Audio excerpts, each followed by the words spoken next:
The tension in the Wolf's Lair, Adolf Hitler's underground headquarters near Rastenburg in East Prussia, was suffocating on this autumn afternoon. The conference room was sparse but imposing, dominated by a massive oak table. Around it sat the highest-ranking officers of the Wehrmacht, their uniforms immaculate, their faces carefully neutral. At the head of the table sat Adolf Hitler himself, and standing before him, about to deliver a briefing that would end his career, was General Franz Halder, the chief of the German General Staff. It was September 24th, 1942, a date that would become historically significant, not for the victory Hitler desperately craved, but for the moment when the Führer chose ideology over reality, loyalty over competence. Halder had served in this position since 1938, guiding Germany through its greatest military triumphs. He had helped plan the invasions of Poland in 1939, orchestrated the stunning conquest of France in just 6 weeks in 1940, and overseen the massive Operation Barbarossa, the invasion of the Soviet Union, in 1941. He was, by any measure, a brilliant military mind. Born to a Bavarian military family with a heritage stretching back to the 17th century, Halder had built his reputation as a master strategist. He had entered military service in 1902 and had risen through the ranks by virtue of his competence and his understanding of modern warfare. He was a proponent of mobile, maneuver-based tactics, influenced by the strategic theories of Basil Liddell Hart and J.F.C. Fuller. Under his guidance, the German army had achieved what seemed impossible to most observers: the swift elimination of France, a nation that had stood as a bulwark against German expansion for centuries. But now, in the autumn of 1942, as summer turned to fall and the leaves of Eastern Europe began to change color, Halder faced an unforgivable sin in Nazi Germany. He was about to tell Hitler the truth. The subject was Stalingrad. For 2 months, the German Sixth Army under General Friedrich Paulus had been fighting, block by block, building by building, through the Soviet industrial city on the Volga River.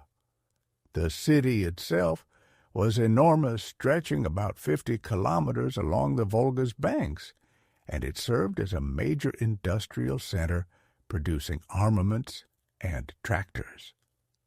It was also a crucial transportation hub for supplies flowing to and from the Caucasus and the precious oil fields that Germany so desperately needed. Beyond its military importance, Stalingrad carried an almost mystical significance. It bore the name of Soviet leader Joseph Stalin himself. For Hitler, capturing the city that carried Stalin's name would be the ultimate propaganda victory, a symbolic triumph that would shake Soviet morale and demonstrate German invincibility. Progress through the city was measured not in kilometers or even hundreds of meters, but in individual buildings. Every structure had to be taken room by room, floor by floor. The urban terrain negated German advantages in mobile warfare. The Soviets, commanded by General Alexander Chuikov, had turned the city into a labyrinth of rubble and ruin, where German armor was less effective and Soviet resistance was fanatical.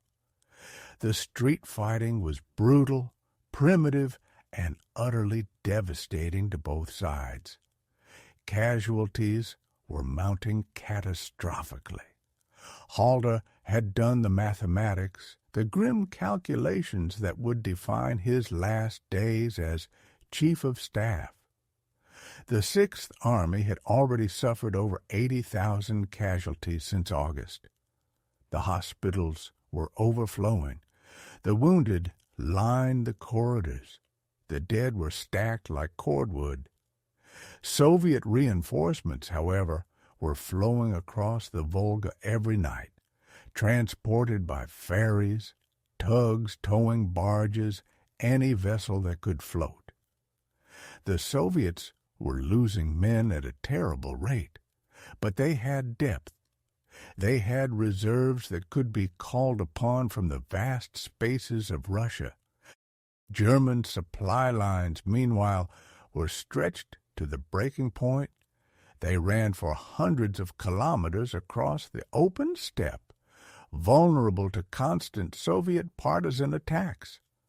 A single supply truck was now worth more than the soldier it was supposed to feed. Winter was approaching, the Russian winter that had already killed hundreds of thousands of German soldiers and frozen equipment where it stood. The German army was not prepared for another winter campaign. The logistical catastrophe was not merely approaching, it was already here. Halder began his briefing with the facts, speaking in the measured tones of a professional soldier presenting a military assessment. He had prepared meticulously for this moment, knowing full well what the consequences might be. "Mein Führer," he began, his voice steady despite the enormity of what he was about to say, "the Sixth Army requires approximately 700 tons of supplies daily to maintain combat effectiveness. This includes food, ammunition, fuel, medical supplies, and replacement parts. We can currently deliver perhaps 300 tons on the best days. As winter approaches, this delivery rate will decrease further due to weather conditions." The room fell silent. Every officer present understood what Halder was doing. He was presenting facts to a man who did not wish to hear them. He was using logic against ideology, mathematics against willpower. Halder continued, his assessment becoming more detailed and therefore more damning. "The Sixth Army has suffered over 80,000 casualties since August. Soviet forces in and around Stalingrad are not collapsing as our intelligence initially predicted. Rather, they appear to be consolidating and preparing a major counteroffensive. Intelligence reports indicate this offensive will likely target our flanks, which are currently held by Romanian and Italian forces. These forces are equipped with inadequate anti-tank weapons, and their defensive positions are insufficient to withstand a determined Soviet attack." Then came the conclusion, the statement that would seal his fate.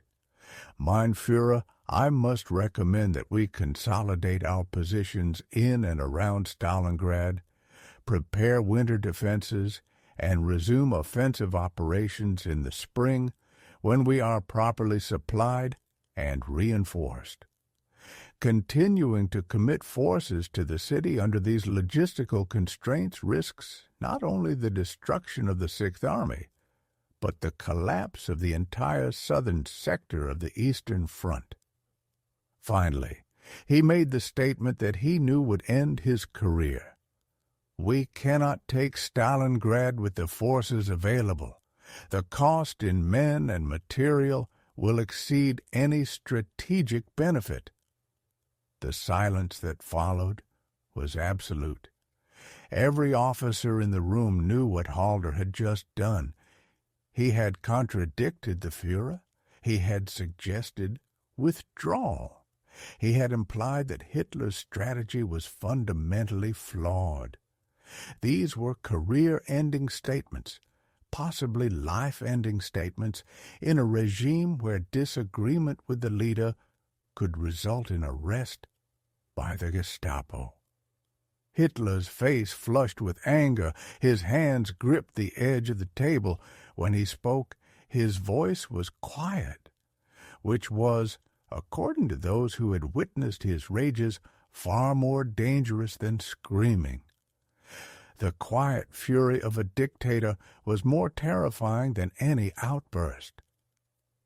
"You recommend withdrawal," Hitler said slowly, each word weighted with contempt. "You, Halder, who have overseen every retreat and setback of this campaign. You, who have constantly counseled caution and hesitation while I have delivered victory after victory. You speak to me of mathematics and logistics as if will and determination are meaningless. Wars are not won by accountants counting costs. Wars are won by men of steel and determination who refuse to accept defeat." Halder stood his ground.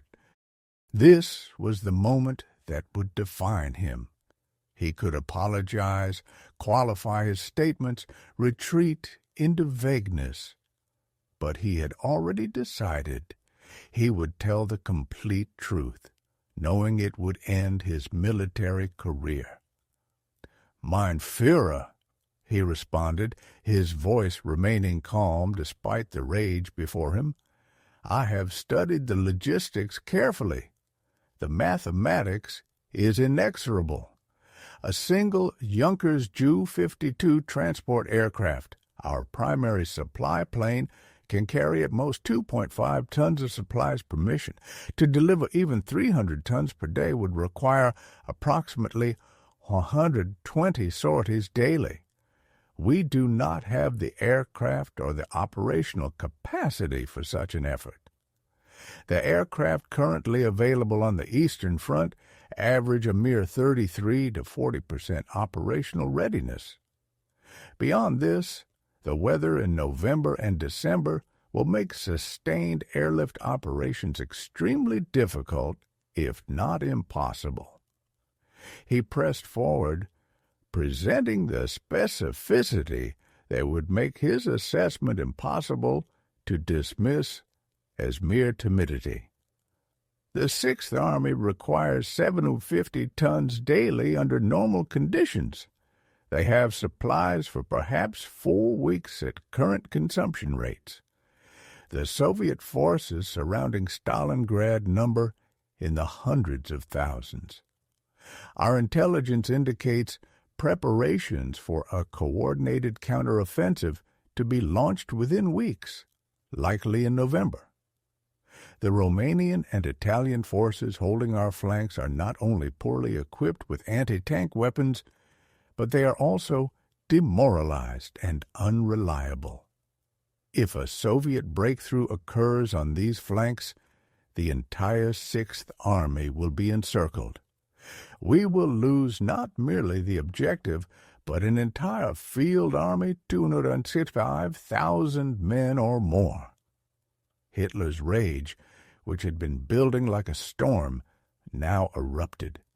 He stood up so violently that his chair scraped backward across the concrete floor. "You dare tell me what is possible and impossible?" Hitler shouted, his voice now a roar that echoed through the bunker. "I, who have achieved what every expert said was impossible. I, who conquered France in 6 weeks when your precious General Staff said it would take years. I, who have brought Germany from the depths of defeat to the mastery of Europe. And now, you stand before me and tell me we cannot take one Soviet city?" The dictator's face had turned completely red. Spittle flew as he screamed. The other officers in the room sat frozen, not daring to make eye contact, terrified that being seen to sympathize with Halder might draw Hitler's wrath upon them.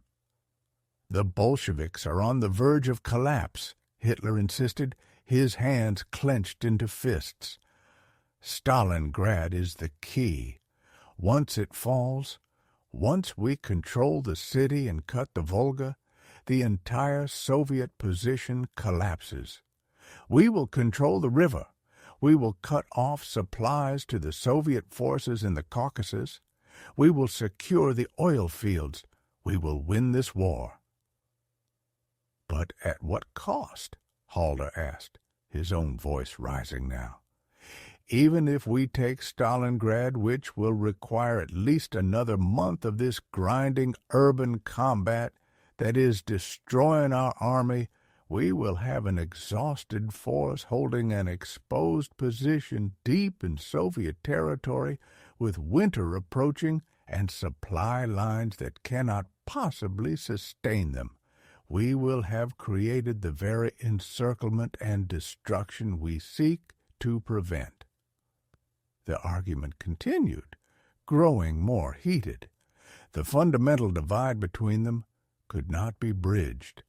Hitler believed that willpower, determination, and ideological faith in German superiority could overcome logistical realities. Halder believed that reality, no matter how unpleasant, must dictate military strategy. Finally, Hitler made his decision. He turned to Field Marshal Wilhelm Keitel, his most loyal subordinate, and pronounced the judgment. Halder is relieved of command as Chief of the General Staff, effective immediately, Hitler declared.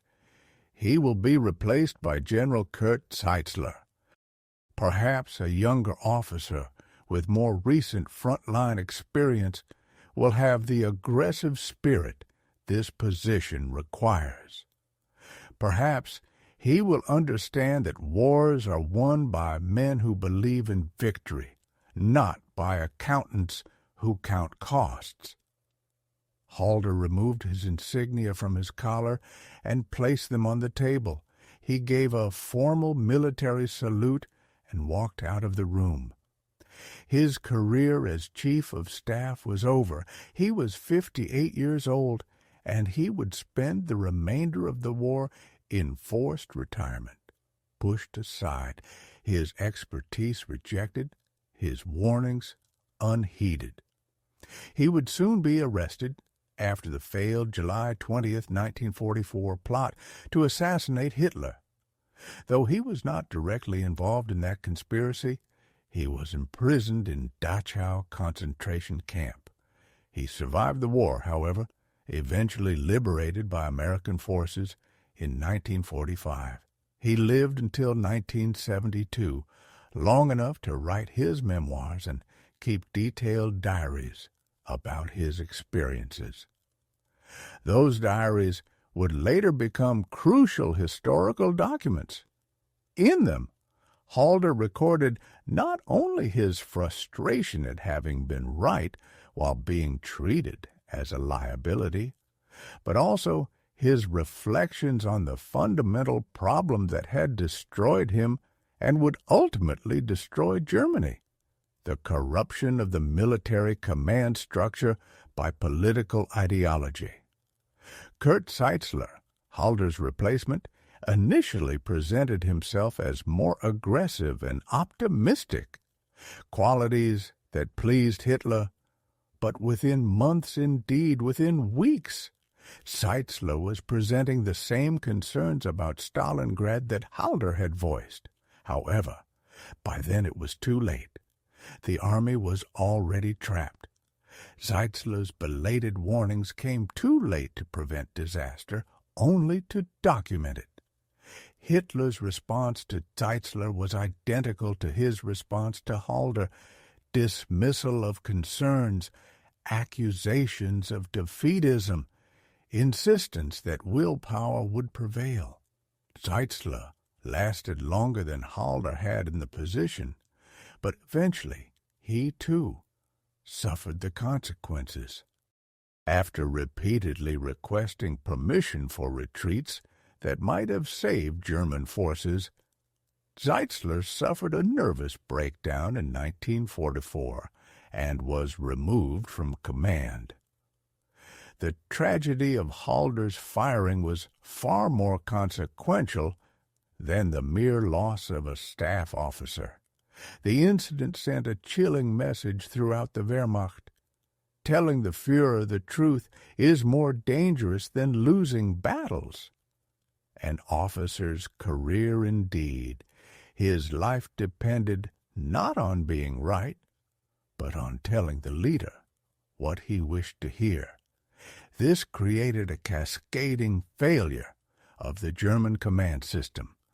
Officers at all levels learned to distort or suppress information that might anger Hitler.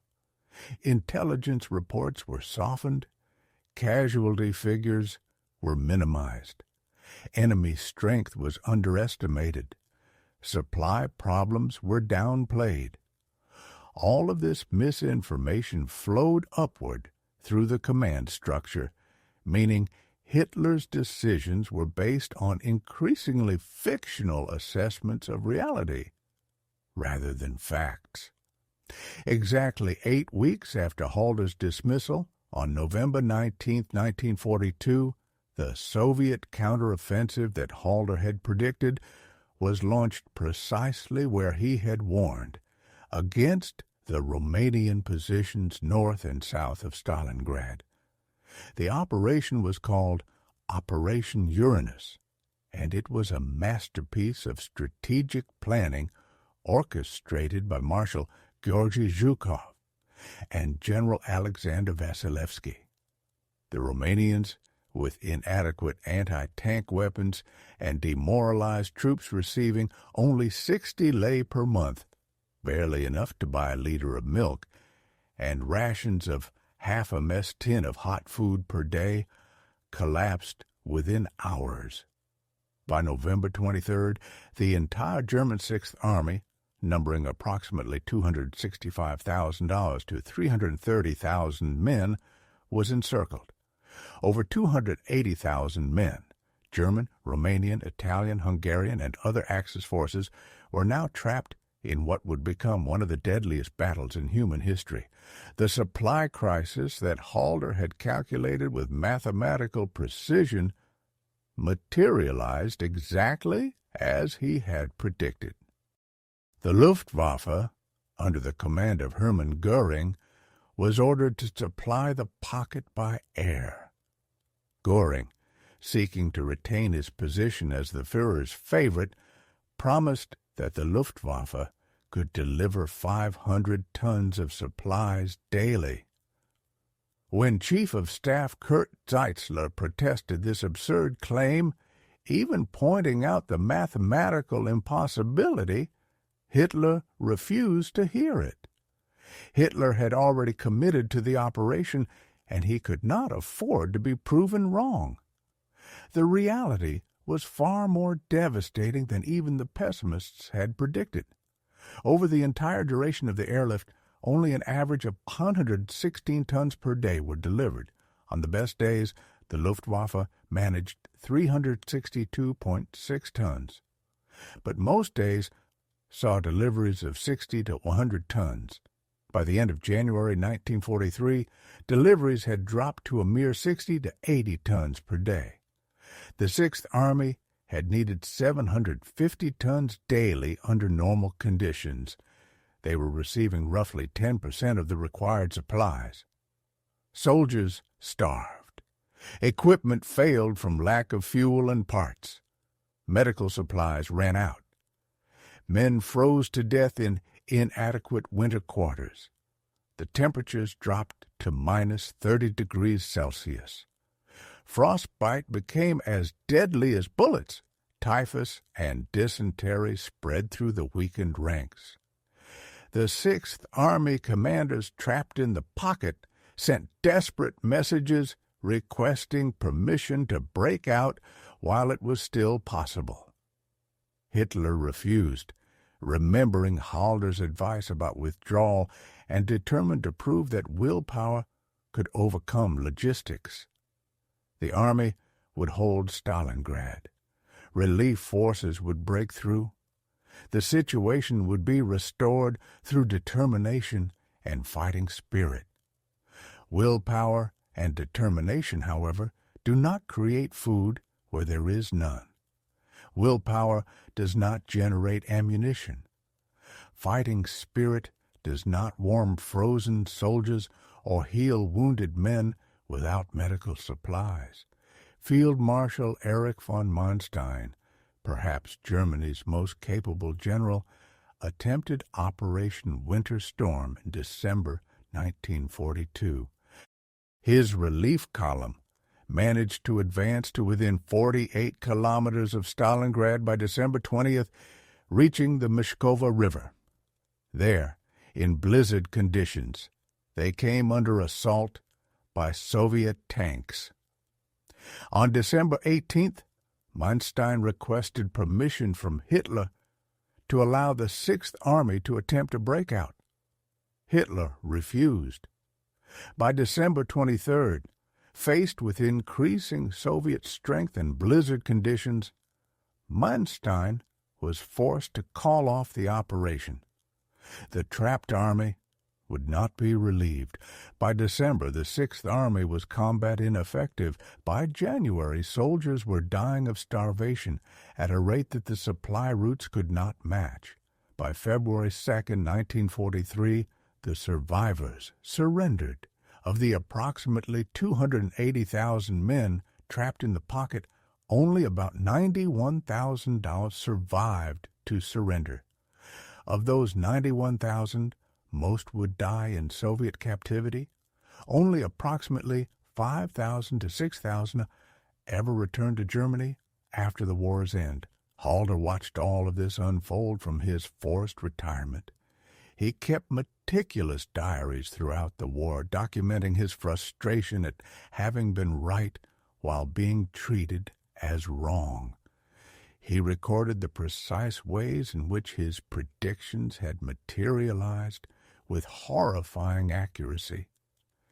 He reflected on the fundamental problem that had destroyed him and would ultimately destroy Germany: the creation of a system where truth was whatever the leader decided it was, where facts that contradicted the leader's vision were dismissed as defeatism, where officers who presented accurate assessments were accused of lacking fighting spirit and patriotic devotion.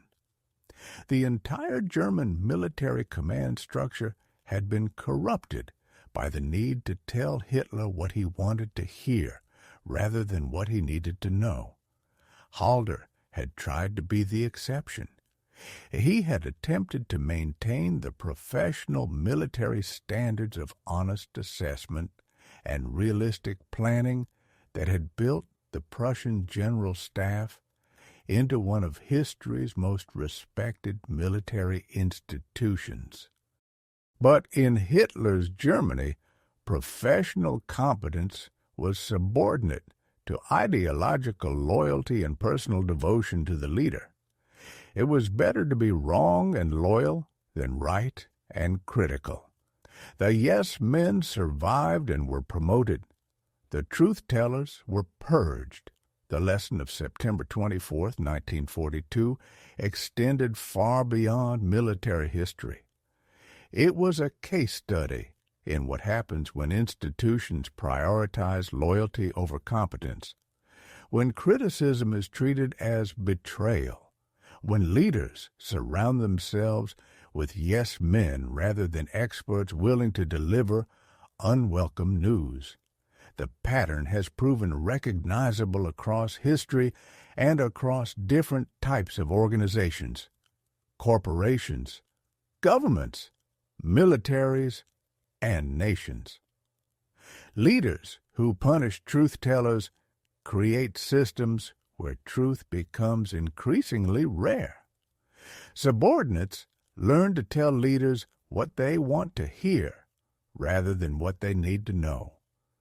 Decisions are made based on comfortable fictions rather than uncomfortable facts. Eventually, reality asserts itself in catastrophic ways that could have been avoided if someone had been willing to listen to the Halders of the world. September 24th, 1942, was the day Hitler fired his best general for telling the truth about Stalingrad. It was also the day Hitler guaranteed that Stalingrad would become the catastrophe Halder had predicted, because by removing the one advisor willing to speak honestly, Hitler had ensured that no one else would dare try. The truth about Stalingrad became unspeakable, and an unspeakable truth led to an unspeakable tragedy. The death or capture of nearly 300,000 men, the permanent loss of German strategic initiative on the Eastern Front, and the beginning of the long, inexorable decline toward total defeat. Franz Halder lived until 1972, long enough to see Germany rebuilt, to see the Wehrmacht's reputation partially rehabilitated by historians, and to see the world recognize that he had been right about Stalingrad. But he also lived long enough to know that being right had mattered less than being believed, and that telling the truth had cost him everything, while lying had cost Germany far more.